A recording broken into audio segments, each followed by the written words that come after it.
코스피가 이제 100포인트 부분에 머물러 있었을 때가 있었어요. 네. 그러다가 이제 한번 그 불장이 있은 이후로 1000포인트대로 올라왔고 20년 전에 불장 때는 2000포인트대로 올라왔었어요. 지금은 네. 4000포인트를 뚫었죠. 네. 이게 사실 지난 15년간 우리가 한 번도 보지 못했던 장세이기 때문에 그러니까. 굉장히 낯설고 이 정도면 내려야 되지 않나? 다들 이런 생각인데. 맞아요. 아, 저는 더 간다고 생각합니다. 아직도 싸다고 생각해요. 아직도 싸다.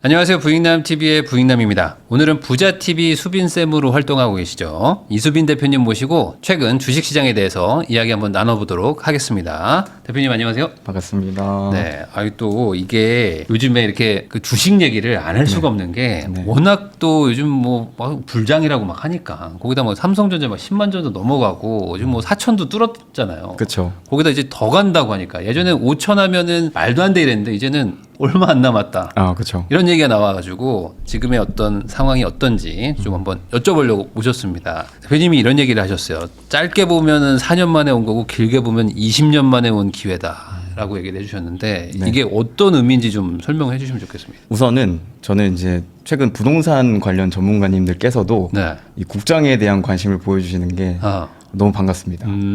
그걸 또 과열이라고 생각하는 사람들도 있을 것 같은데. 아, 그렇죠, 그렇죠.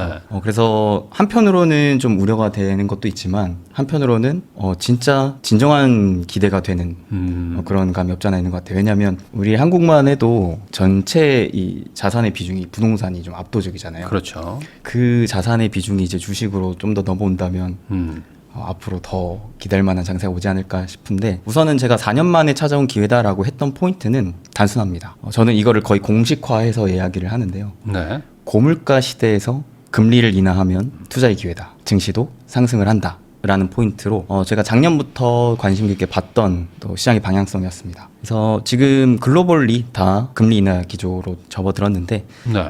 지금 시대에서 이제 고물가 기준은 계속 유지되고 있기 때문에 이 고물가와 금리 인하 두 가지 이제 방향성이 겹쳐졌을 때 계속해서 투자의 기회가 올 수 있다라고 생각한 거고 이런 흐름이 가장 최근으로는 과거 코로나 때 네. 있었기 때문에 그 4년 전 때와 비교하면서 지금의 이 유동성 장세를 기반으로 한 불장을 작년부터 좀 기대하며 준비를 했었습니다. 그러면은 고물가인데 금리를 낮춘다. 사실은 이게 잘 안 맞는 말이기도 한데. 그렇죠. 고물가인 상태에서 금리를 낮추면 왜 오르느냐 이건 좀 설명을 해주셔야 될 것 같아요. 고물가라는 게 기본적으로 경제 관점으로 봤을 때는 수요가 좀 기반이 되고 있는 네. 경제적으로도 큰 침체가 없는 상황인데 그럼에도 불구하고 금리를 인하한다라는 것 네. 추가적인 유동성을 풀어서 경기를 더 회복시키려는 것이잖아요. 그렇기 때문에 큰 이제 시스템상 위기가 없는 상황에서 금리 인하를 한다라는 거로 좀 해석이 되고 물론 이 고물가 시대에서 금리 인하를 한다고 반드시 증시가 다이렉트로 우상향하는 건 아니에요. 네. 이게 선행적 금리 인하가 있고 후행적 금리 인하가 있는데 후행적 금리 인하를 했을 때 그때는 단기간 증시가 좀 폭락을 하기도 하죠. 근데 저는 투자는 돈과 시간으로 하는 것이라고 생각을 하는 마인드로서 만에 하나 후행적 금리 인하로 인해 증시가 폭락을 한다 하더라도 내가 시간을 3에서 6개월 정도 투자를 한다고 가정했을 때는 결국 수익을 보더라 라는 빠지더라도 그렇죠. 이거는 단기 폭락이고 네. 금방 뭐 짧으면 3개월 뭐 길면 6개월 정도 정말 더 길면 한 1년 정도는 투자를 하면 내가 그 빠지기 전보다는 더 기대할 수 있는 수익이 높았다라는 데이터를 봤기 때문에 네. 저는 뭐 그 정도쯤은 감당할 수 있겠다 싶어가지고 오히려 금리 인하 시점 대비 한 3개월 정도는 분할 매수로 좀 접근했던 바가 있었거든요. 그러면 지금 4천이 왔는데 네. 이 정도면은 꽤 온 거라고 봐야 되는 건지 아니면 뭐 이제 시작인 건지 어떤 그 뷰에 대해서 예상했던 게 있잖아요.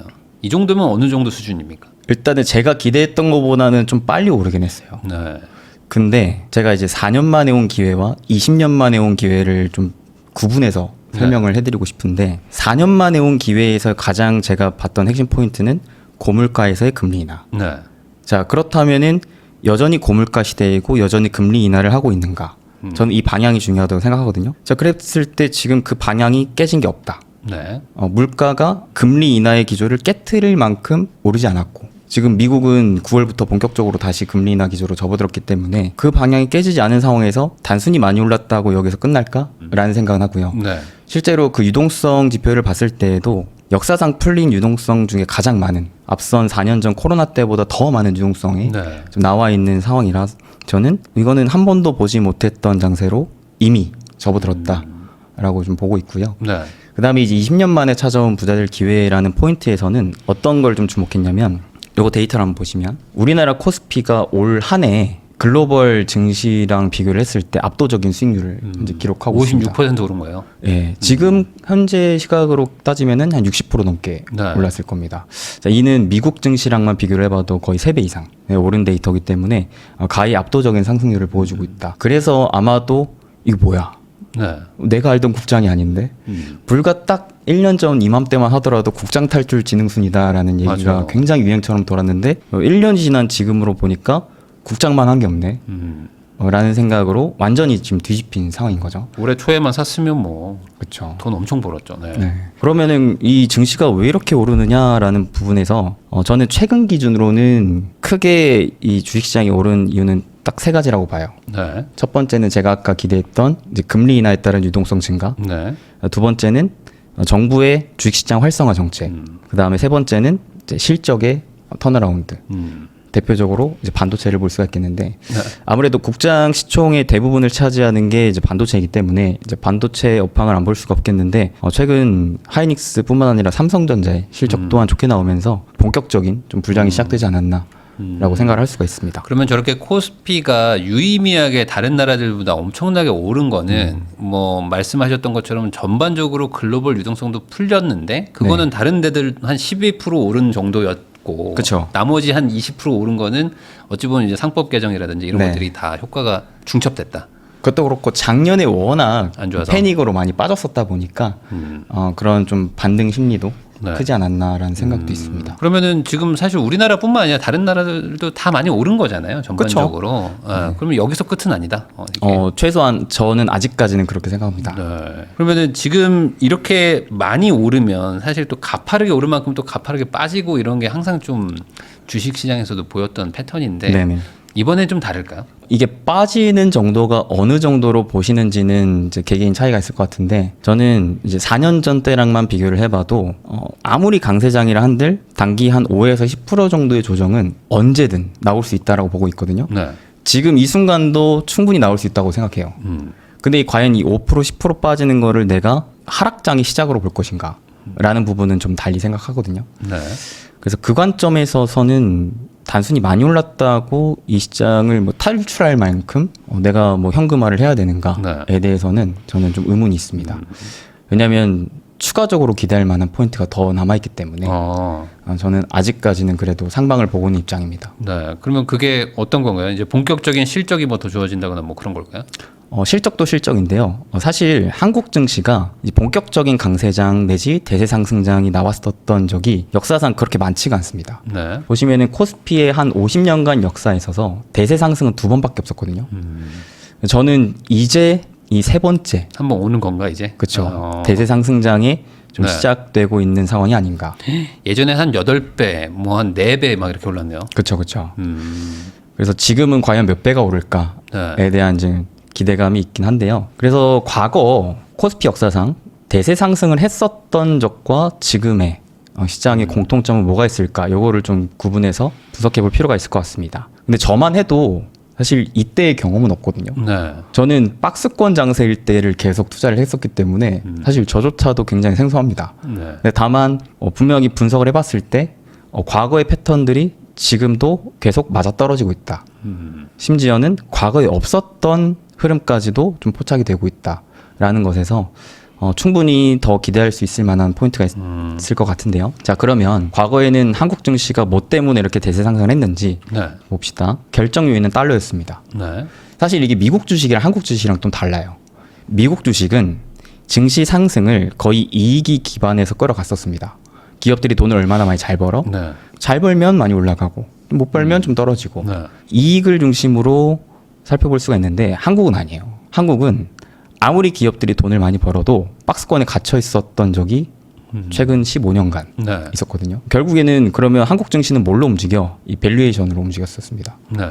결국 사람들의 이 기대감 또 유동성 그 중에 결정적인 영향을 줬던 데이터는 달러였거든요. 여기 보시면은 앞서 이제 코스피가 8배, 네. 4배 가까이 이렇게 대세 상승할 때 이 밑에 지표를 같이 보시게 됐을 때는 달러 인덱스가 추세적으로 약세를 보였을 네. 때였었다라는 사실을 알 수가 있습니다.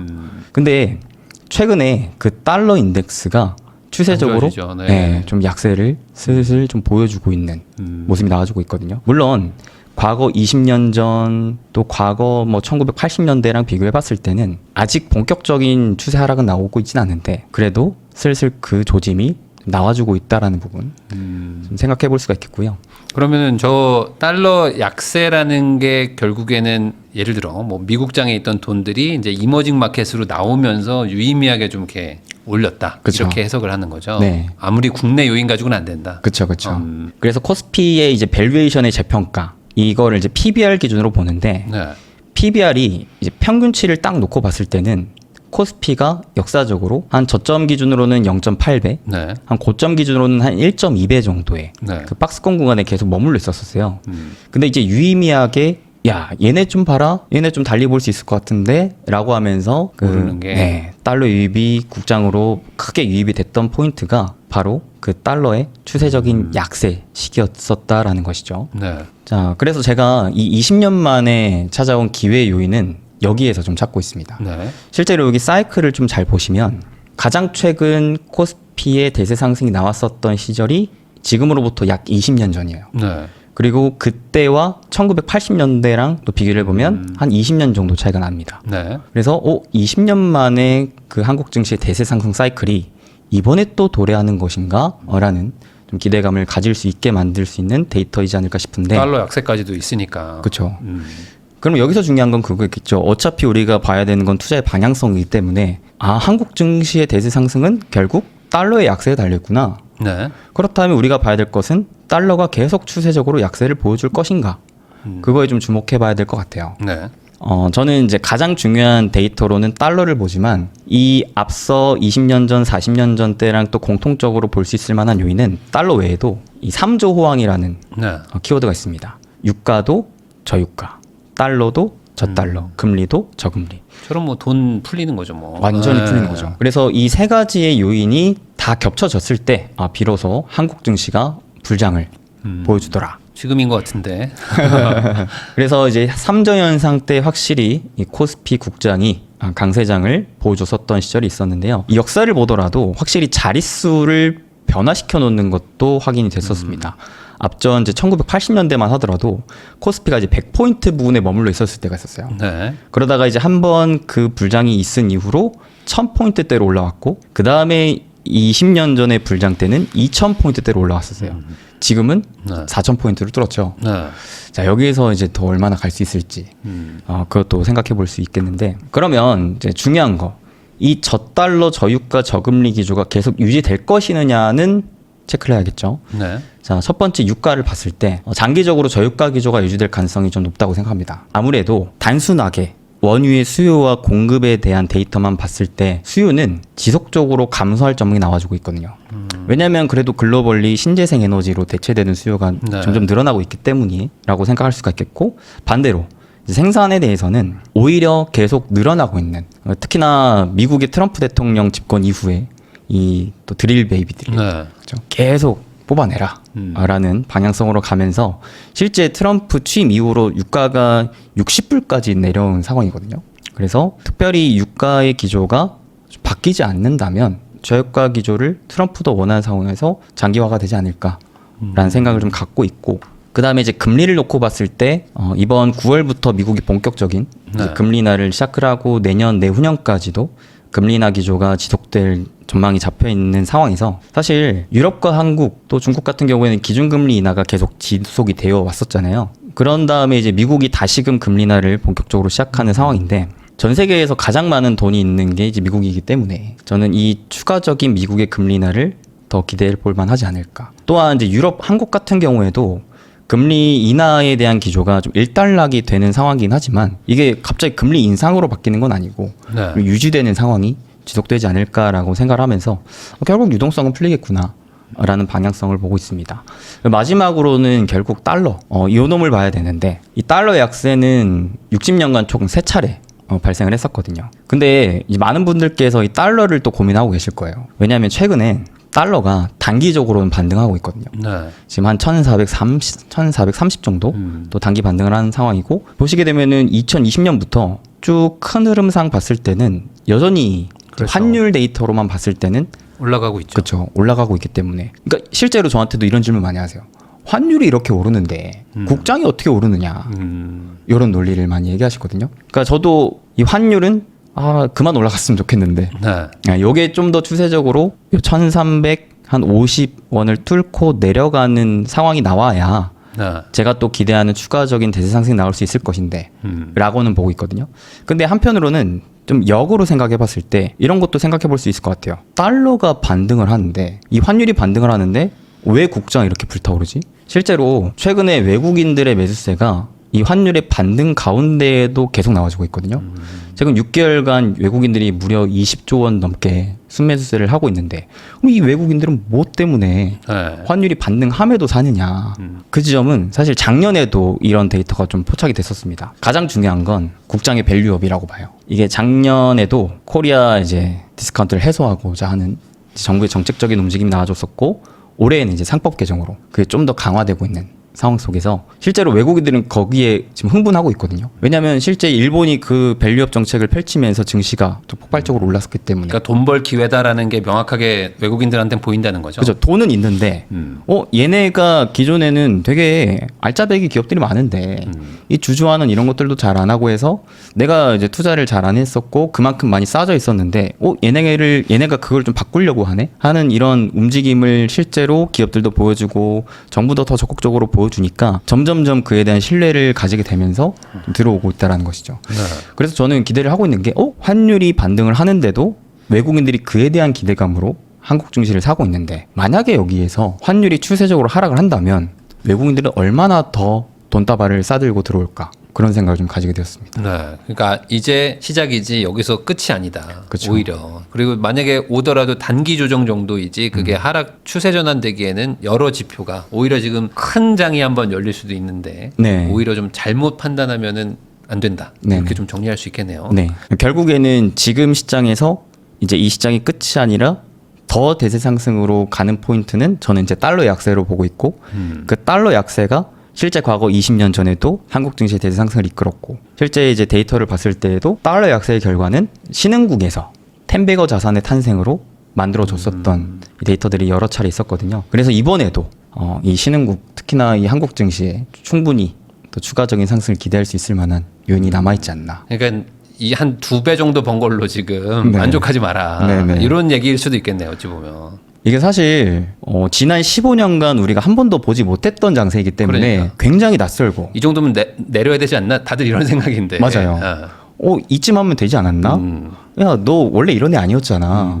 그러면서 이제 이쯤 했으면 됐지 하고 탈출하시는 분들도 있고 심지어는 곧버스로 손실 보고 맞아요. 계신 분들도 있거든요. 엄청 물리는 분들 많아요. 네, 근데 저는 결정적으로 이 변화를 아셨으면 좋겠다라고 얘기 드리고 싶어요. 분명 시장은 변화하고 있거든요. 네. 앞서 유가, 환율, 금리 모든 것들이 변화하고 있으면서 한국 증시가 과거 대세 상승했었던 시절과 비슷하게 가고 있기 때문에 우리는 그 지점, 그 방향을 좀 더 주목하면서 단기적인 상승보다는 좀 더 큰 그림을 봐야 되지 않을까라고 기대를 하고 있습니다.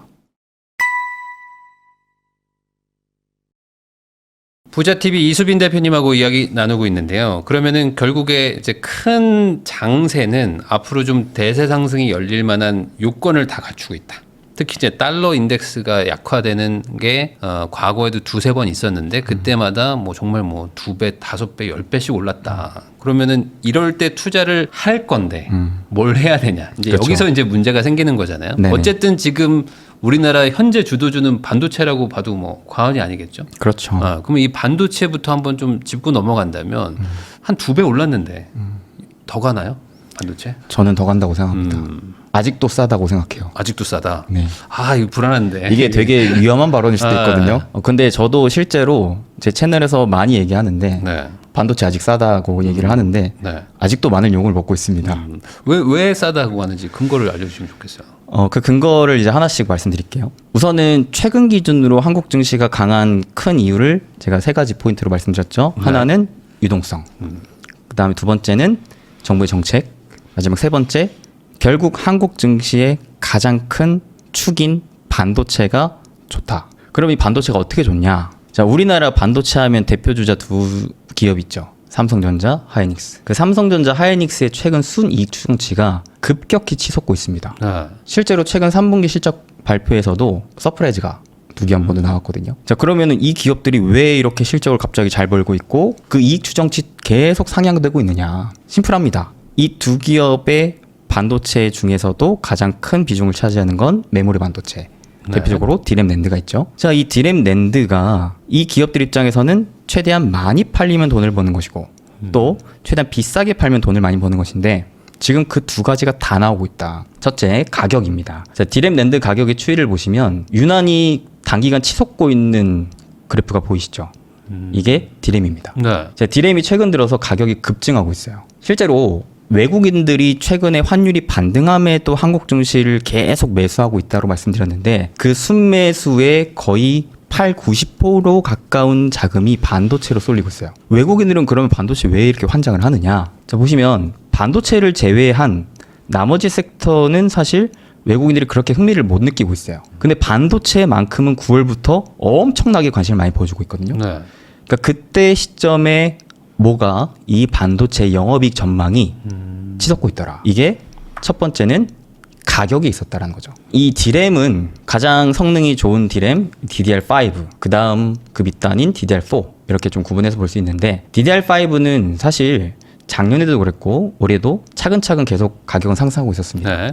근데 최근 들어와서 유난히 이 DDR4까지도 가격이 치솟고 있다라는 게 눈에 보이죠. 그러니까 이게 뭔가 달라졌다라는 거예요.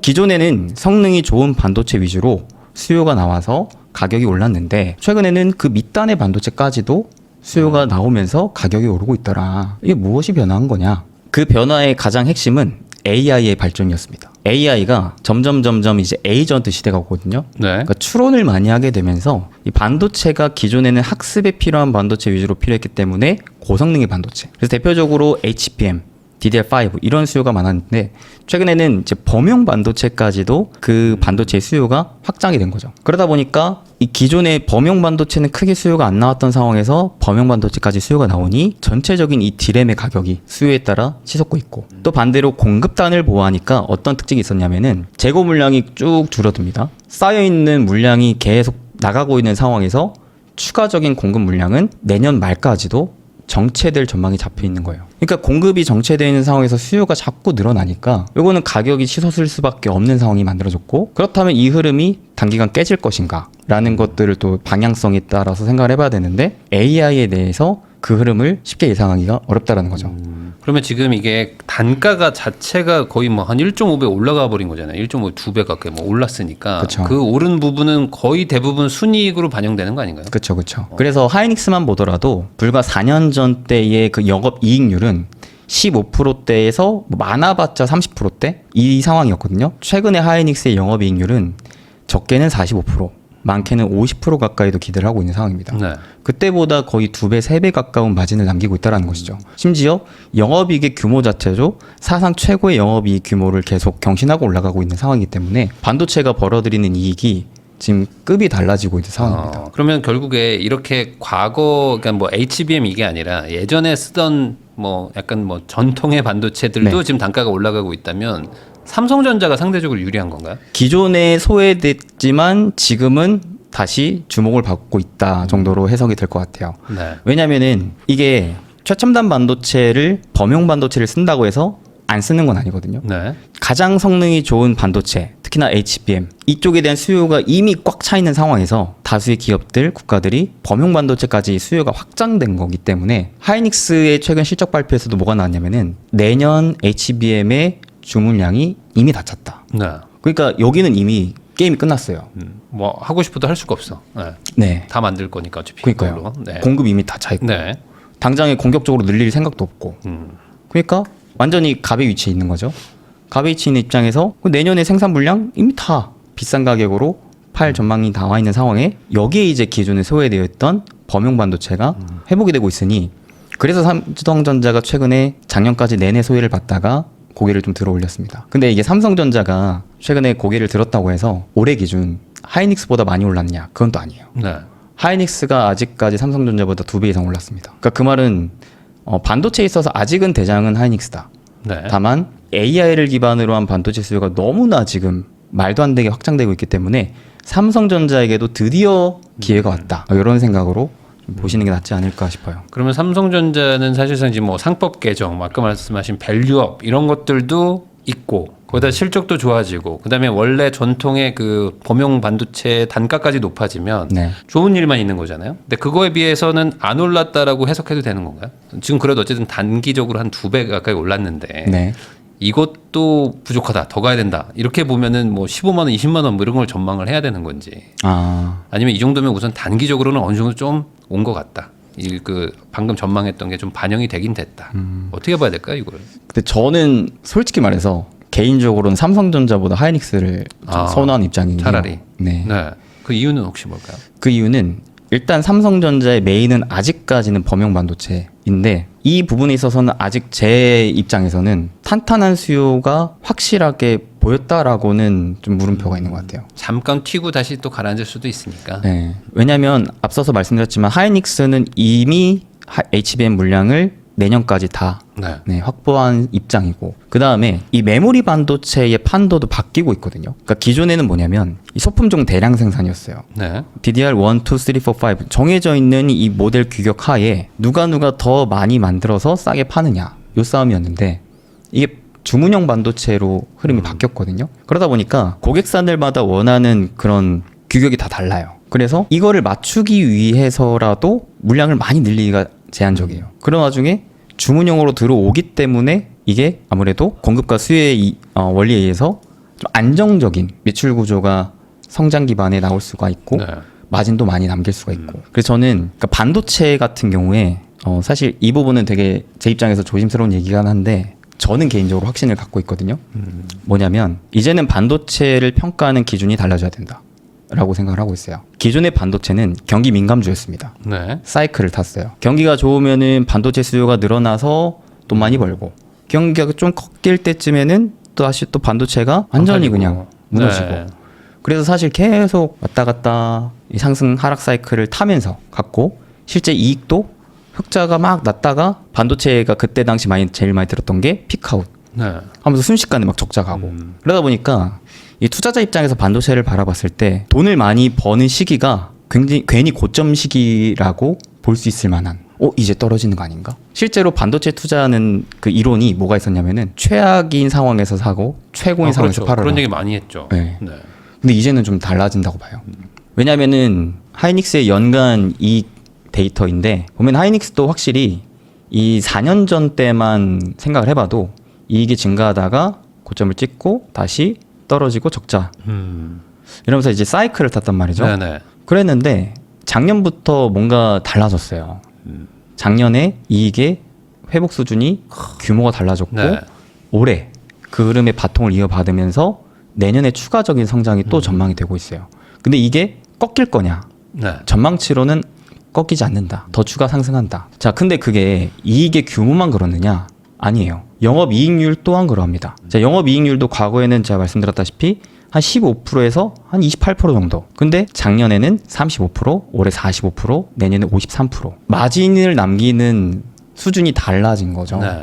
사실상 다른 회사가 된 거예요. 맞아요. 저는 이걸 보고 경기 민감주가 아닌 성장주로 변모했다라고 이야기를 해요. 자, 이런 대표적인 산업이 우리나라에 뭐가 또 있었냐면은 조선산업과 전력기기 산업이 있었습니다. 네. 조선과 전력기기 산업도 원래 대표적인 경기 민감 산업이었어요. 그 기업들의 이익 수준이 달라졌죠.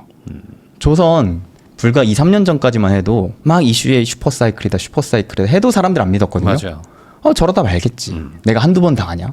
근데 최근에 조선 사람들이 보는 시선 저걸 내가 많이 잡았을까. 여전히 많이 올라서 비싼 거 아니에요? 하는데 더 오르고 하는데 더 오르고 그거는 결국에는 이익이 기반이 되어 있거든요. 그러니까 조선도 2023년부터 이익의 성장이 계속 지속이 되고 있는데 그 흐름이 쉽게 깨지지 않고 있다라는 거죠. 그렇다 보니까 이제 뭐가 달라졌냐면요. 원래 조선도 그렇고 전력기기도 그렇고 이 밸류에이션 이 가치 판단에 대한 기준이 매출 규모 내지는 자산의 규모였었어요. 크게 변화하지 않는 네. 그런 상황에 이제 많이 떨어지면 싸니까 사고 좀 오르면 비싸니까 팔고 하는 상황으로 거의 박스권에 위치해 있었는데 그 상황을 넘어선 거예요. 예전에는 PBR이 한 2-3배만 돼도 비싸다라고 했거든요. 네. 근데 지금은 9배가 넘잖아요. 이거는 비싼 수준을 넘어선 거예요, 이미. 그러면서 뭐가 달라졌냐면 이 이익을 기반으로 하는 밸류에이션 평가로 증권사의 추정치가 달라졌어요. 그러니까 예전에는 이익이 들쭉날쭉하고 적자도 나고 하니까 사이클이 있으니까. 네, 이거를 기준으로 내가 평가를 할 수가 없었는데 지금은 워낙 안정적인 고객사 주문을 통해서 심지어는 배값도 계속 오르니까 아, 이거는 이제 달리 볼 수 있겠구나. 이게 성장으로 볼 수 있겠구나 하면서 성장주의 밸류를 준 거죠. 가치주의 밸류가 아니라. 대표적으로 전력기기도 그러하거든요. 전력기기도 PBR이 지금 21배. 이거는 절대 가치주로 볼 수가 네. 없습니다. 그 다음에 선행 PR이 35배. 사실상 성장주의 밸류를 받고 있죠. 자, 근데 이 기준을 가지고 그러면 반도체를 보면 너무 낮긴 해요, 사실. 네. 근데요, 기존의 밸류 평가 기준인 PBR을 보면 너무 비싸요. 그래서 고점 논란이 많은 거예요. 네. 왜냐하면 기존의 잣대를 가지고 평가하기 때문에. 근데 저는 새로운 세상인데 이 메모리 반도체 판도도 이미 바뀌고 있는데 사실상 시스템 반도체처럼 바뀌고 있는 거거든요. 주문형으로. 네. 그리고 나서 주문이 끊긴 것도 아니고 지금의 이 반도체를 이끌어가는 건 AI 투자 사이클인데 그럼 이 AI 투자 사이클이 끝날 거느냐? 20년 만에 찾아온 산업혁명에서 다수의 빅테크 기업뿐만 아니라 국가를 주도해서 역대급 투자가 지속되고 있거든요. 그래서 실제로 빅테크들의 AI 설비 투자 규모가 지속적으로 상향이 됩니다. 네. 그러니까 이 반도체를 많이 사가는 주체들의 투자의 흐름이 끊기지 않고 계속 상향되고 있다는 거예요. 더더욱이나 지금 미국이 금리 인하를 하면서 돈을 더 풀죠. 그 다음에 트럼프는 계속 AI 투자하라고 하죠. 네. 2030년까지 AI 인프라 투자가 지금으로부터도 5배 확대될 전망이 잡혀 있거든요. 그러다 보니까 저는 이번 강세장 가장 핵심 대표 주자는 우리나라 기준으로는 이제 반도체인데 그 반도체가 깨질까라는 포인트는 결국 이 AI 투자 사이클을 봐야 된다. 네. 했을 때 그게 과연 깨질 거냐. AI 관련돼서 빅테크가 투자를 멈추면 우리도 깨지겠지만 그쵸. 안 멈출 것이다. 네. 이번에 또 엔비디아 오지 않았습니까? 네. 그 전에 오픈 AI 왔고요.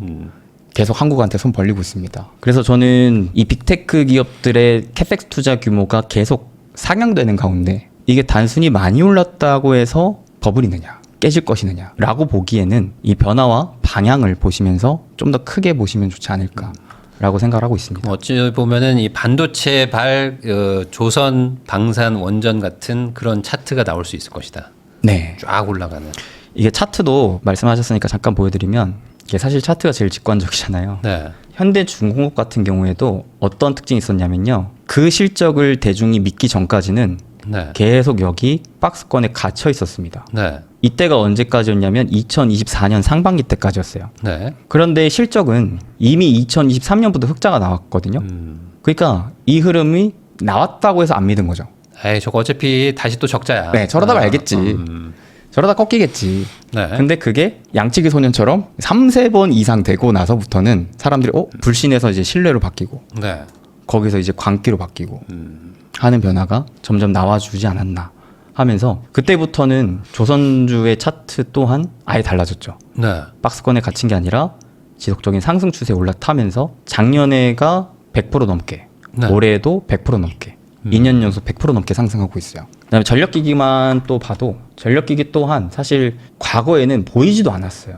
네. 완전히 그냥 바닥을 기고 네, 있었거든요. 네, 네. 2023년부터는 흐름이 좀 달라진 거죠. 그래서 점점 사람들이 이것 봐라 하면서 계속 실적이 꺾이겠지 안 꺾이고 하다 보니까 오히려 또 포모고 더 사고 그런 현상이 좀 지속이 되고 있는데 감히 하이닉스도 최근에 단기적으로 이렇게 많이 오르곤 있지만 이 밸류에이션에 대한 가치 판단 결국 이 기업이 벌어들이는 돈보다 얼마나 평가를 받고 있느냐 전력기기에 비교를 하면 거의 4분의 1이거든요. 이 말은 아직 신뢰를 못 하고 있다. 그렇죠. 어찌 보면. 시장은 아직 신뢰를 못 아직 하고 있다. 반도체에 대해서 약간 이제 호감 정도. 그렇죠. 신뢰까지는 못 한다. 네, 다시 이런, 또 이런 빠지겠지. 느낌이죠. 요것 봐라. 쟤 봐라. 근데 이게 한 해 더 나오면 그때부터 약간 포모가 올 수도 있다. 그렇죠. 그래서 이제 삼성전자랑 하이닉스를 비교하시는 분들도 많은데요. 네. 삼성전자랑 비교를 했을 때 삼성전자는 PBR이 1.8배예요. 아직 뭐 네. 그러니까 PBR로 보면 삼성전자보다 하이닉스가 3배 이상 비싸 보여요. 네. 그래서 하이닉스를 되게 저격하는 분들이 많거든요. 근데 저는 반대로 이익 기반으로 보는 투자자로서 이익 기반은 삼성전자가 2배 비쌉니다. 네. 이건 과연 누가 더 싼 것인가? 라고 좀 생각을 해봤을 때 내가 반도체를 기존의 평가 기준을 가지고 채점을 할 것이느냐, 새롭게 달라진 평가의 기준을 가지고 볼 것이느냐, 그 차이이지 않나 싶어요. 사실 뭐 자산보다 벌어들이는 돈이 더 중요한 거 아닌가요? 주식에서는. 그렇죠. 특히나 지금 같이 완전히 산업혁명을 기반으로 한 새로운 수요, 새로운 네. 변화가 나오고 있고 그 실적이 단기간에 깨지지 않는 것들이 증명되고 있는 상황에서는 저는 그 변화를 좀 반영해야 되지 않나. 뭐 사실 뭐 둘 다 사도 되는 거니까. 아, 그쵸. 정확하게 봤을 때는 우리나라 한국의 반도체 시장이 앞으로 폭발적 성장이 일어날 확률이 높다. 이렇게 그냥 이해해도 되겠네요. 그렇죠. 그럴 수밖에 없는 게 최근에 오픈 AI가 와가지고 우리나라 삼성 하이닉스한테 요청을 한 이 HBM의 물량 자체가 삼성 하이닉스 마이크론 3사가 만들 수 있는 연간 물량보다도 거의 2배 가까이 많아요. 네. 그러니까 이게 뭐냐면 단 하나의 기업이 요청한 물량 자체가 전체 기업이 만들 수 있는 물량을 훨씬 상회한다라는 거거든요. 네. 근데 이 물량을 저 하나의 기업만 요청하느냐. 그리고 국가도 요청을 하고요. 근데 만들 수 있는 업체는 한정적이야. 심지어 만들 수 있는 업체들의 공급 확장도 제한적이야. 그러면 이 사이클을 과연 우리가 어떻게 바라봐야 될 것인가? 그리고 저 기업들이 돈을 못 버는 기업들도 아니고 그쵸. 돈이 없는 기업들도 아니고 돈이 너무 뭐 많죠. 과거처럼 투자 받아가지고 뭐 닷컴 버블 때처럼 하는 것도 아닌데 네. 다 자체적으로 돈 벌어서 지금 투자하겠다는데 게다가 살겠다고. 지금 금리 인하도 하고 있고요. 네. 그 안에서 어쨌든 실물 반도체는 필요하고 그러면 이게 과연 사이클 산업이 아니라 이제는 성장주 산업이다. 그렇죠. 그렇게 본다면은 싸죠. 그렇게 많이- 보면 싸죠. 아, 그렇게 보면 많이 싼 거죠. 예, 주가를 보면 너무 비싸죠. 네. 차트를 보면 너무 비싼데 그리고 기존의 밸류에이션 평가 기준으로 보면 너무 비싼데 네. 변화를 반영하면 싸죠. 그럼 역설적으로 지금 조방원 쪽은 충분히 비싸져 있는 상황 아닌가요? 이제는 그쪽도 좀 아직 남았나요? 충분히 지금까지 벌어들인 이익은 반영됐다고 봐요. 앞으로 근데 이제 중요한 건 그게 또 끝날 거냐라는 거죠. 네. 여기도 쉽게 안 끝날 것 같긴 해요. 네. 방산 쪽은 그러면 어느 정도 약간 좀 끝이 보인다고 봐야 되는 거 아닌가요? 방산 이제 좀 약간 좀 평화 무드로 간다거나 이래버리면 저도 방산에 대해서는 사실 계속 물음표가 있긴 한데요. 중요한 포인트가 있습니다. 결국 방산이 왜 올라가느냐? 이 러시아 우크라이나 전쟁 이후가 되게 결정적이었거든요. 네. 결국에는 이제 실제 유럽 쪽에서 붙으니까 러시아랑 그 주변국들에서 무기 수입에 대한 수요가 늘어났어요. 그리고 이제 트럼프도 막 국방비 올리고 하니까 네. 야 이거는 안 되겠다. 자국 국방에 대한 강화를 하자라는 측면에서 대표적으로 유럽에 대한 수요가 늘어나고 있다는 거거든요. 이 유럽 자체적으로 이 문제를 해결하기에는 한계가 있다고 합니다. 아무래도 제조 능력이나 이런 것들을 고려할 때 네. 또한 그러면 러시아 우크라이나 전쟁이 끝난다면 그들이 무기를 안 살까? 라고 생각을 해본다면 또 그건 또 아니거든요. 여기도 일종의 이제 시장의 판이 또 바뀌었다. 네. 근데 여기도 성장주다. 저는 방산도 물론 유망한 산업임은 맞으나 제 기준에 1순위는 아니에요. 저는 사실 방산주를 투자는 안 하고 있습니다. 그럼 지금은 AI 기반의 반도체나 아니면 AI를 지원해 줄 수 있는 전력 네, 이런 저는 것들이 그게 차라리 확실하다. 단연코 탑픽이라고 생각합니다. 사실 뭐 돈이 많으면 분산 투자하면 되는데 굳이 뭐 탑픽 빼고 다른 거 할 필요는 없다. 그렇죠. 그렇게 볼 수도 있겠네요. 그러면 아예 그냥 새로운 산업으로 지금 취급받고 있는 로봇 쪽은 어떻습니까? 로봇 쪽은 실적이 안 나오는데 그냥 주가가 엄청 비싸잖아요. 그렇죠. 이쪽 어떻게 봐야 됩니까? 근데 일부 기업은 점점 숫자를 보여주고 있긴 해요. 네. 근데 이제 로봇의 상승 논리를 생각을 하면 가장 첫 번째는 역사상 우리가 한 번도 보지 못한 가장 큰 규모의 시장이라고 생각을 하거든요. 사실 스마트폰 시장이랑만 비교를 해봐도 70배가 넘습니다. 네. 로봇 시장이. 아 그래요. 네. 그리고 자동차 시장이랑만 비교해도 10배가 넘습니다. 하긴 뭐 차보다 사실 이 사람을 대체하는 게 더 수요가 많으니까. 그렇죠. 그리고 이제 로봇을 과연 어디에다가 도입할 것이느냐. 네. 일하는 공장에도 도입하지만 우리 각 가정에도 도입하고 그렇죠. 심지어 뭐 반려 로봇까지도 있고. 그러니까 한 명이 자동차 스마트폰은 한 대씩 정도, 뭐 많아야 한 대씩 정도 사지만 네. 로봇은 한 명이 여러 개를 살 수도 있죠. 그렇죠. 여러 개 살 수 있죠. 그러니까 그렇다 보니까 역사상 가장 큰 규모의 시장이 열리는 거다 보니까 그거에 대한 이제 기대감이 사실 끝이 안 보이는 거죠. 왜냐하면 한 번도 또 보지 못한 세상이다 보니까. 그러면은 로봇 쪽도 사실은 아직은 실적이 뭐 뒷받침은 안 되지만 AI처럼 대규모 투자가 일어날 것이고 그러면 그게 결국에 수년 정도 지나면 실적이 찍힐 것이다. 로봇에서 되게 중요한 포인트가 있는데요. 사실 2023년부터 로봇은 좋았어요. 대표적으로 레인보우 로보틱스가 있는데 네. 레인보우 로보틱스가 본격적으로 상승했던 게 2023년이거든요. 근데 잘 보시면 거래량 기준이랑 주가 기준이랑 잘 보셨을 때 한 번, 두 번, 세 번 크게 세 번 정도의 유의미한 상승 흐름이 나왔습니다. 네. 자금도 들어오고요. 그럼 이때 공통점이 있어요. 그게 뭐냐면 삼성의 지분 투자입니다. 네. 그리고 이때 당시에 삼성 외에 다른 대기업들이 지분 투자가 들어간 기업들 또한 비슷하게 강한 상승을 보여줬어요. 로봇이 지금까지 2023, 2024년 또 2025년 상반기까지 거의 2년 가까이 상승할 때 가장 큰 상승 원리는 상상할 수 없는 시장으로 가는 곳을 대기업이 투자하는구나 네. 라고 하는 기대감으로 갔어요. 최근에는 그런 이슈가 안 나오고 있습니다. 네. 근데도 로봇이 가요. 왜 갈까라는 부분에 있어서 국내 대기업보다 더 큰 시장이 로봇을 원하고 있기 때문에 그것은 바로 미국이다. 네. 실제로 올해는 저는 레인보우 로보틱스 다음 대장주로 로보티즈를 계속 많이 말씀드렸는데 로보티즈가 올해에만 800% 넘게 올랐거든요. 근데 이 로보티즈가 왜 올라갔을까? 사실 아직 실적이 영업이익 기준 두드러지게 확 나온 건 아니에요. 네. 이제 막 흑자 전환하려고 합니다. 근데 왜 거의 10배가 가까운 상승 흐름이 단 1년 만에 나왔느냐. 로보티즈의 고객사는 국내를 이미 뛰어넘었습니다. 글로벌 빅테크. 또한 중국의 가장 큰 휴머노이드 로봇 기업. 이들에게 핵심 부품을 납품을 해요. 그들이 계속 러브콜을 날리고 있습니다. 그래서 이번에 유증을 했거든요. 네. 유증도 성공적으로 할 지금 전망이 잡혀 있는 가운데에서 사측은 그럼에도 내년 물량 딸린다. 그 돈 받아서 이 캐펙스를 늘려도 지금 부족하다라는 말까지가 나오고 네. 있어요. 그 다음에 가장 로봇의 끝판왕이 뭐라고 생각하세요? 가장 로봇의 끝이요? 네, 가사도우미가 아니고 공장? 결국에는 로봇이 막 여기저기 많이 쓰여지는데 이제 업계에서는 휴머노이드 로봇이 네. 끝판왕이라고 부릅니다. 결국 사람처럼 생각하고 사람처럼 행동한다라는 거예요. 사람처럼 생긴 로봇이. 근데 이 휴머노이드 로봇 시장이 단 3년 안에 10배의 성장 전망을 잡고 있는데 그 원년이 내년입니다. 올해 대비 내년의 성장 속도가 본격적으로 튀는 시장이 와요. 그게 이제 테슬라를 중심으로 오거든요. 네. 이제는 진짜 사람처럼 생긴 로봇이 점점 도입이 된다라는 거예요. 그러니까 사람들은 그 초기 시장에 대한 기대감이 클 수밖에 없겠죠. 그러다 보니까 저는 올해 내년은 특히나 또 로봇을 주목해야 될 시점이 되지 않았나. 다만 선별해야 된다. 테슬라부터 시작된다는 거는 테슬라 가장 지금 유망하다, 전망이 좋다 이렇게 봐야 되는 건가요? 지금 로봇의 가장 최고 대장 기업으로 꼽히고 있는 기업이 크게 세 가지 기업이 있어요. 네. 첫 번째는 테슬라. 실제로 일론 머스크가 어떤 얘기를 했냐면 앞으로 테슬라의 매출 규모의 절반 이상의 비중은 로봇에서 나올 것이다. 그 중에서도 휴머노이드 로봇에서 나올 것이다. 더 이상 전기차 기업이 아니라는 거죠. 그 다음에 이제 이번에 이 촬영 일자 기준 오늘 로봇 기업들이 또 급등을 보여줬거든요. 왜 급등을 했느냐? 젠슨왕이 어제 깐부치킨에 가셨어요. 네.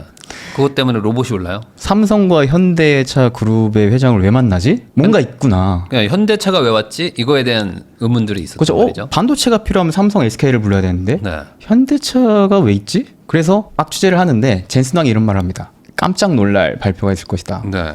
그 가운데 AI와 로봇에 대한 이야기를 합니다. 그러다 보니까 엔비디아도 한국의 로봇 쪽에 대한 관심과 투자를 하러 온 거 아닌가. 네. 이런 심리가 나오는 거죠. 실제로 이제 글로벌 가장 로봇 최강자라고 불리우는 3대장이 테슬라, 엔비디아도 있거든요. 그 다음에 피규어 AI. 네. 근데 피규어 AI는 비상장돼 있어요. 네. 근데 결국에는 로봇 시장의 가장 최강자 테슬라, 엔비디아를 주목을 해야 되는데 엔비디아의 수장인 젠슨완이 직접 와가지고 로봇 이야기를 하네 한국에서. 그러니까 야 이거 뭔가 있겠구나 라고 하는 또 시장의 기대감이 네. 또 나오고 있지 않나.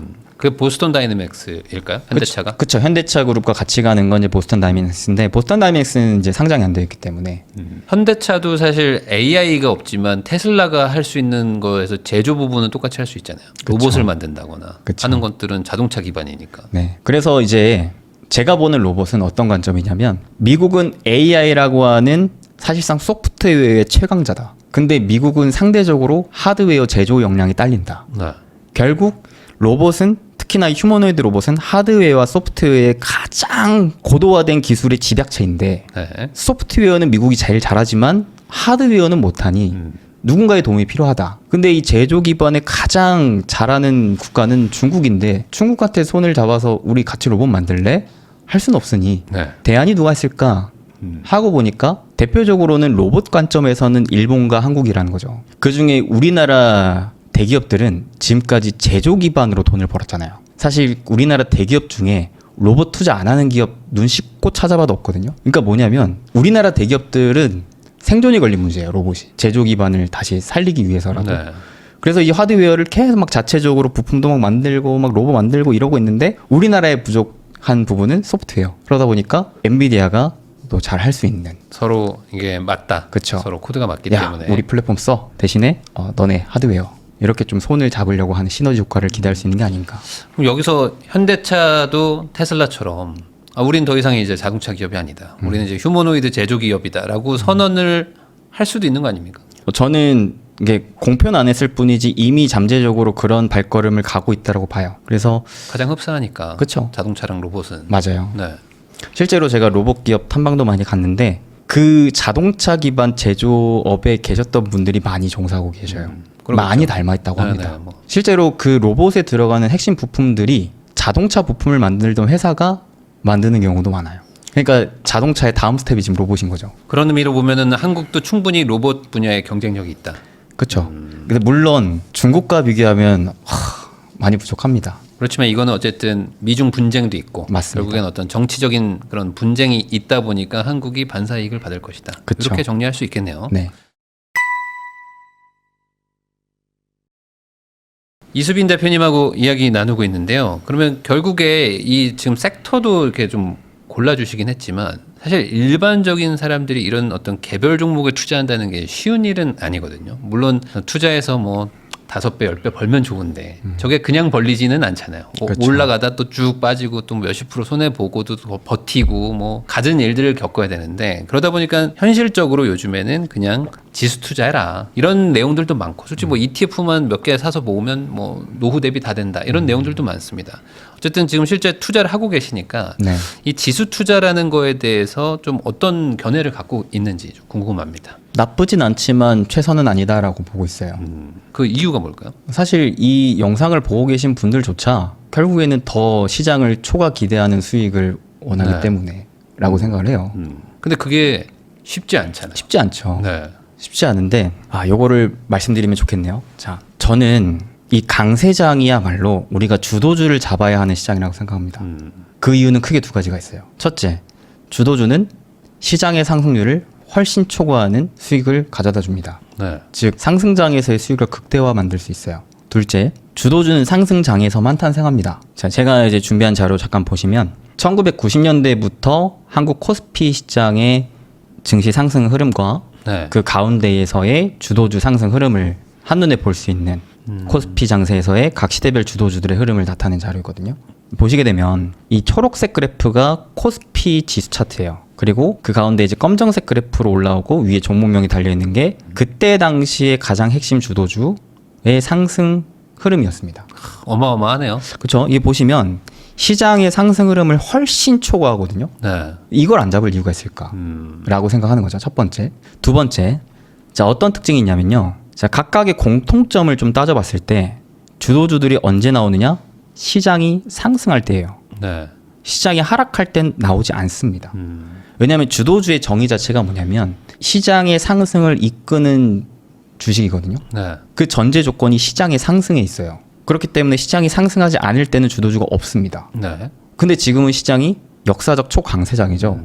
오랜만에 온 기회인데 이럴 때 주도주를 잡아야 된다는 거네요. 그쵸. 결국엔. 우리가 특히나 이제 지수 투자 대비 훨씬 더 큰 초과 수익을 기대할 거라면 주도주만 한 게 없다라는 거고, 둘째는 그 다음을 생각을 해봤을 때 지금 여긴 상승 그래프만 나와 있는데 이 이후로는 꺾입니다. 뭐와 같이? 시장의 하락과 같이.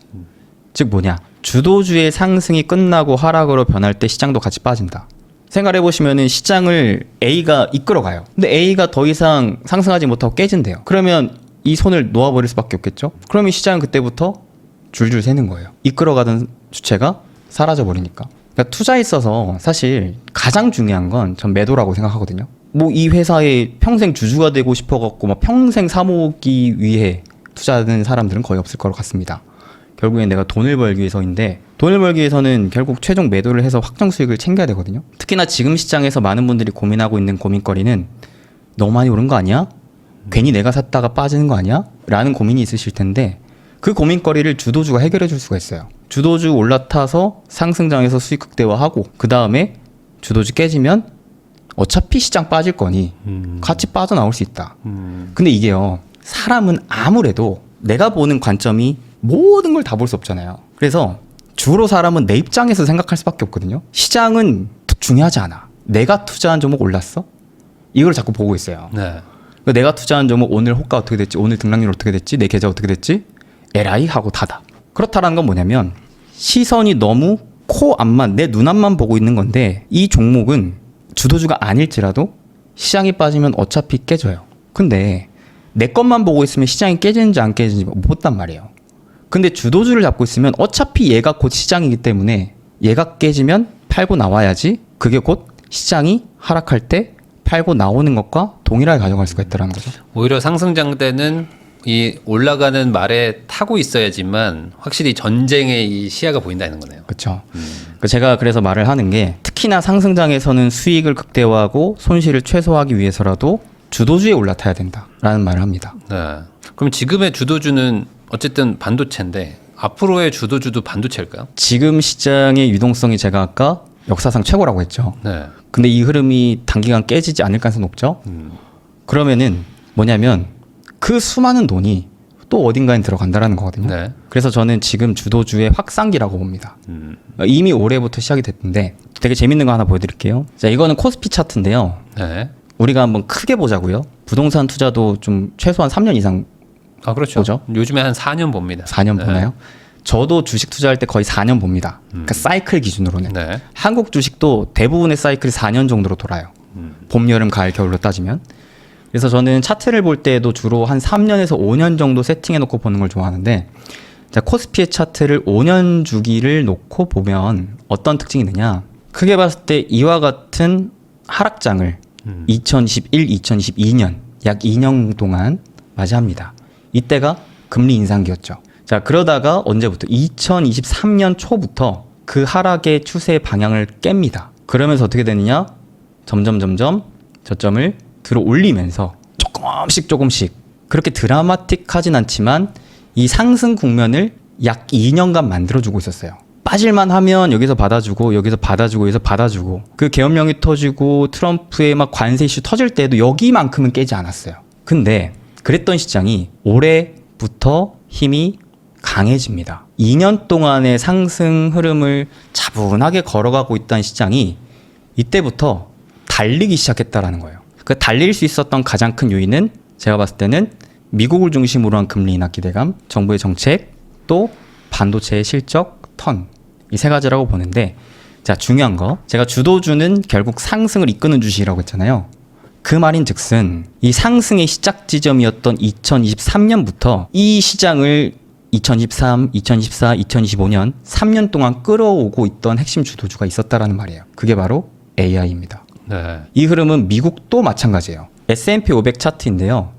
S&P 500 차트도 보시면 이와 같이 2022년 하락 추세를 가져가다가 2023년 초반대부터 그 흐름이 바뀌기 시작합니다. 그러면서 이제 본격적인 이와 같은 우상향을 만들어가고 있죠. 그래서 3년 연속 계속 상승 랠리를 보여주고 있는데 자, 이 상승의 기울기가 아까 코스피 상승의 기울기보다 좀 더 가팔랐어요. 그러다 보니까 2023, 2024년까지는 사람들이 국장보다 미장이지. 누가 국장하냐. 네. 미장해야지. 야, AI 어차피 AI인데 AI 대장 어딨냐? 다 미국에 있다. 맞아요. 엔비디아. 그런 논리였죠.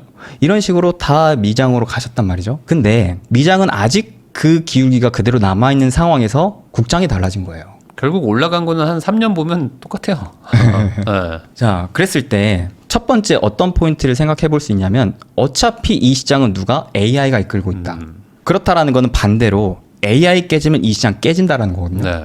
그렇게 본다면 결국 지금 주인공 이 시장의 핵심 주도주는 AI인데 내가 AI 안 잡을 이유 있나? 상승장에서의 수익을 극대화하기 위함도 있지만 나중에 하락을 피하기 위해서라도 AI만큼은 잡아야 된다.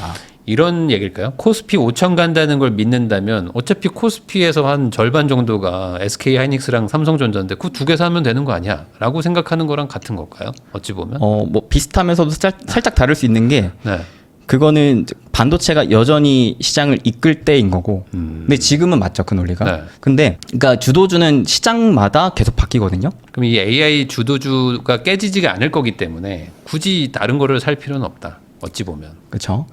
또한 우리나라에는 AI 관련 선택지가 점점 더 많아지고 있어요. 왜냐하면 반도체만 놓고 봤을 때 불과 올해 상반기까지만 하더라도 HBM밖에 없었어요. 그러다 보니까 하이닉스만 올랐어요. 네. 하이닉스도 추세적으로 본다면 2023년부터 본격적으로 이렇게 쭉 추세 타고 올라오고 있었거든요. 근데 여기에서 최근에 뭐 또 디램 가격 폭증하면서 이렇게 달라지고 있는데 삼성전자는 그렇지 못했었단 말이에요. 삼성전자는 2023년, 2014년 초반 때까지는 하이닉스가 하면 삼성도 하지 라는 논리로 갔어요. 근데 작년 하반기 때 와장창 깨졌죠. 야, 못한대. 못한다. 테스트 통과 삼성 못했대. 망했다 이제. 네. 그렇게 해서 하이닉스처럼 같이 따라가지 못하고 오히려 제자리로 원위치 너 네. 돌아와 너 아니야. 그러다가 이제야 야 AI 덕분에 범용도 좋대 하면서 가고 있는 상황이거든요. 근데 여기에서 이제 이번에 또 HBM 가장 최고 모델은 아니지만 그래도 엔비디아 쪽으로 이제 납품한다라는 이슈가 네. 나오면서 또 이제 힘을 받고 있는 게 삼성전자인데 그러니까 중요한 건 이거라는 거죠. 반도체 또한 확장되고 있다. 기존 HBM에서 범용으로. 근데요, 중요한 건 AI에 투자할 때 있어서 반도체만 필요하냐? 아니요. 아까 분량께서도 말씀하셨다시피 전력도 못지않게 중요합니다. 네. 오죽하면 미국 입장에서는요, 내년에는 반도체보다 전력이 더 문제라고 해요. 근데 어떤 그래프가 있냐면, 자, 과거에 이 제조업 건설 투자 빅사이클에 대한 데이터를 놓고 봤을 때요, 건설 투자 관련 제조업과 전력과 굉장히 비슷하게 갔던 사이클이 나와줬었거든요. 최근 흐름은 AI가 인프라 투자를 이끌고 있는데 이 제조업 관련 투자는 폭발적으로 늘었지만 반대로 전력은 아직 그에 비교했을 때는 미진해요. 근데 점점 내년부터 전력난이 문제가 될 거란 말이죠. 그런 상황에서 미국 입장에서 전력에 대한 필요한 인프라를 스스로 하기에는 한계가 있다. 그래서 우리나라한테 요구할 수 있는 대표적인 부분이 이미 진행하고 있는 분야에서는 전력기기, 네. 발전기. 그 다음으로 기대할 수 있는 포인트는 원전. 그 다음에 원전 같은 경우에는 시결이 길어요. 길어서 당장에 내년부터 맞이하는 전력 수급을 해소시켜 주기에는 한계가 있습니다. 자, 근데 이 에너지 단에서 가장 단기간에 싸고 효율성을 극대화할 수 있는 에너지는 태양광이거든요. 근데 태양광은 문제가 결국 지금 인프라 투자의 핵심은 AI 데이터 센터인데 AI 데이터 센터 24시간 돌려야 돼요. 근데 태양광은 태양이 내리쬐을 때만 쓸 수가 있기 때문에 이 저장성을 보완할 수 있는 ESS랑 같이 갑니다. 자, 근데 이 전력 부분은 특히나 중국이 다 잡고 있어요. 지금 원전 또한 기존에는 미국이 꽉 잡았었는데 미국이 계속 원전을 거의 뭐 폐기할 정도로 한 3, 40년 내팽개쳐 있는 가운데 중국이 이걸 다 따라잡고 있거든요. 태양광 ESS는 말도 못하게 중국이 압도적입니다. 그리고 이런 상황에서 전력난을 미국 입장에서 해소시키기 위해서 또 중국한테 손을 벌릴까에 대한 부분도 아까 로봇과 마찬가지로 네. 기대하기 어렵다라는 거죠. 그러면 누가 중국 다음으로 잘하느냐라고 봤을 때 원전은 최근 신흥 강자가 탑3예요.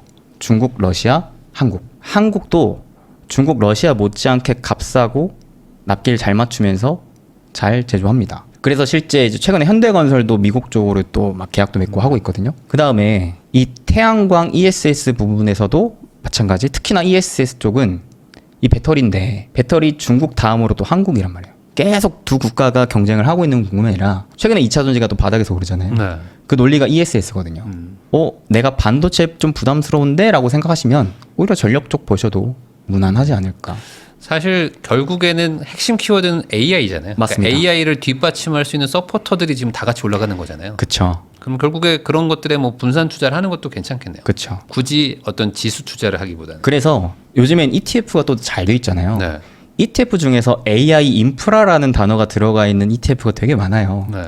그 중에서 내가 선호하는 좀 섹터 종목들의 비중이 높은 쪽을 좀 선별해서 하셔도 저는 충분하지 않나. 차라리 지수 투자보다 더 낫지 않나 싶은 생각이 듭니다. 그러면 거꾸로 지금 같이 이런 얘기들이 나오는 게 사실 또 몇 달 전에는 또 막 안 좋은 얘기 하다가 또 다시 또 몇 달 지나니까 또 이제는 막 갑니다라고 하면 또 다시 또 한 반년 지나면 또 안 좋아져요. 이렇게 또 걱정되는 부분들이 있단 말이에요. 특히 제일 문제가 AI 관련돼서 지금 투자 많이 하고 있지만 전반적으로 뭐 지금 매출이 나오거나 이런 것도 아니니 지수 자체가 너무 버블이다 뭐 이런 거에 대한 걱정. 그러니까 한마디로 이 주식 시장이 너무 과열돼 있기 때문에 어쨌든 이게 다 끝날 것이다. 그래서 차라리 그냥 다른 뭐 금이나 비트코인으로 피신해 있자 뭐 이런 얘기들도 있단 말이에요. 그거는 좀 너무 기우일까요? 저는 아직 버블은 아닌 것 같아요. 왜냐하면 이익이 받쳐주고 있어요. 네. 미국도 그렇고 한국도 그렇고 한국은 심지어 이익 대비 아직 싸죠. 특히나 미국 주식 지금 AI를 이끌고 있는 건 결국 미국이잖아요. 네. 그래서 이 미국을 약간 지침서 마냥 나침반 마냥 좀 살펴볼 필요가 있는데 미국 증시가 이렇게 계속 사상 최고치를 기록한다고 해서 이게 버블이냐? 그 못지않게 이익이 계속 증가합니다. 그렇다 보니까 AI 버블로는 저는 이미 성립이 안 된다고 생각해요. 여기에서 수급적인 관기가 더 붙어야지 가능한데 그러면 수급이 관기가 붙어 있느냐? 저는 그것도 아닌 것 같아요. 우리나라만 보더라도 최근에 주변에서 주식 얘기 많이 하시나요? 이제 조금 하더라고요. 조금씩. 네, 저도 막 네. 여기저기 다니면 식당이나 카페나 주식 얘기를 거의 대부분 하시더라고요. 근데 잘 들어보잖아요. 묻지마 투자를 하려고 하는 사람들이 잘 안 보여요. 신중한 분들이 많아요. 특히나 떨어지면 사고자 하는 심리가 강해요. 네. 그게 어디에서 나타나냐면 예탁금이 지금 사상 최고치를 기록했습니다. 즉 주식 떨어져 봐라. 내가 사겠다. 사야지 라고 하는 대기 자금이 역대급이에요. 아직 포모가 안 왔네요. 네, 근데 문제는 영끌에서 레버리지 끼고 사시는 분들은 아직 그에 비해서는 낮습니다. 4년 전보다도 낮아요. 네. 그러니까 그러다 보니까 여유 자금이 훨씬 많다라는 거죠. 이게 아직 포모장이 안 왔다라는 증거가 아닌지 않나. 그렇게 해석할 수 있을 것 같아요. 네. 네. 돈을 아직 들고 기다려봐. 떨어지면 살 거야 했는데 안 떨어지고 치고 올라갈 때 그때 이제 그렇죠. 들어가잖아요. 네. 마지막 불꽃을. 그런 말 있잖아요. 네. 내가 기다리는 조정은 오지 않는다. 네. 이게 역설적으로 아직 그 좀 광기가 오진 않았다. 라는 걸 이제 증명한다는 거죠. 네. 전반적으로 얘기를 들으면 안 살 이유는 없다라는 식으로 점점 해석이 되고 네. 그럴 거면 주도주 사고 그렇죠. 굳이 지수 투자를 뭐하러 하냐 평균밖에 안 가는데 지금 이렇게 좀 명확해 보일 때는 확실한 베팅을 할 필요도 있다 이렇게 그쵸. 좀 정리하면 되겠네요. 네. 최소한 이 방향이 깨질 때까지는 보는 게 좋다는 마인드인 거죠. 그러면은 마지막 질문으로 요게 좀 좋을 것 같습니다. 결국에 다시 원점으로 돌아가서 AI가 주도하는 시장이고 네. 그러면 결국에 광기든 버블이든 올 텐데 그거는 미국장에서 오는 거 아닌가? 굳이 한국장이 더 좋은 건가? 이 부분에 대한 어떤 고민은 있을 것 같습니다. 물론 뭐 세금 내고 이런 것도 있겠지만 큰 틀에서 봤을 때 결국 메인 스트림에 가서 있으면 되는 거 아닌가? 뭐 엔비디아가 더 나은 거 아닌가? 뭐 이런 생각들에 대해서 견해를 좀 밝혀주시면 좋겠습니다. 밸류에이션만 따지고 봤을 때 네, 그래도 한국보다 미국이 부담스럽습니다. 부담스러운 건 맞다. 네. 한국이 단기간에 이렇게 가파르게 올랐지만 밸류에이션은 여전히 최하위입니다. 하이닉스 보면 뭐 네. 네. 또한 중요한 건 그 밸류에이션을 높이기 위한 정부의 정책이 생각보다 적극적이다라는 거, 외국인도 거기에 반응하고 있다라는 거, 결정적으로는 미국 주식 또한 영원하지 않다라는 거. 물론 정말 길게 놓고 보면 미증시는 계속 상승을 달립니다. 네. 다만 이걸 조금 쪼개서 보면요, 미국보다 한국이 강할 때가 분명 있어요. 그때의 공통점은 뭐냐? 제가 첫 번째 얘기 들었던 달러의 약세입니다. 자, 이 달러의 약세를 여러분들이 기대를 하실 거라면 저는 좀 더 미국보다도 한국에 주목해 볼 필요가 있지 않나 싶어요. 트럼프가 원하는 게 달러 약세잖아요. 그렇죠. 게다가 결국에는 돈의 가치의 평가 자체를 봐야 되는데 환율의 기준, 미국은 계속 금리를 더 내린다고 하고 한국은 금리를 동결하고 있으면 네. 시간이 지날수록 이게 어떻게 될까에 대한 생각을 가져본다면 단기적으로는 환율이 반등하고 있지만 좀 길게 놓고 봤을 때 향후 한 1년, 2년, 좀 길게 모아서 3년 정도? 최소한 트럼프 임기 하에는 달러의 약세 기조를 우리가 좀 더 기대할 수 있지 않을까. 이런 생각을 해보면 저는 그래도 여전히 국장에 대한 매력이 더 높지 않나 생각하고 있습니다. 그 결국에 우리도 뭐 과거에는 조금 뭐랄까 자신감이 없기도 했죠. 그렇지만 지금 다시 올라가는 거 보면은 어찌 보면 그 말씀하신 게 맞는 것 같다는 생각도 좀 듭니다. 훨씬 더 인지하기도 편하고 그다음에 세금도 없고 여러 가지 그쵸. 아직도 밸류업도 계속 되고 있기 때문에 그런 것들은 미국에는 없는 거니까 우리만의 장점도 좀 분명히 있다는 생각도 좀 드네요. 결국에 20년 만에 온 기회를 요번에 기회라고 생각하는 사람이 있고 아니다 다시 박스피다라고 생각하는 사람이 있기 때문에 그쵸. 여기서 아마 또 자산 격차가 많이 갈리지 않을까라는 생각도 좀 듭니다. 또 그래서 투자가 재밌는 것 같아요. 서로 생각하는 바가 다르기 때문에. 지금까지 부자TV 이수빈 대표님하고 이야기 나눠봤는데요. 이 내용들을 잘 고려하셔가지고 투자에 좋은 도움을 받기를 바라는 마음으로 저도 영상을 마무리하려고 합니다. 귀한 시간 내주셔서 시청해주신 거 다시 한번 감사하다는 말씀 전하면서 저도 대표님하고 인사 나누겠습니다. 오늘 나와주셔서 감사드립니다.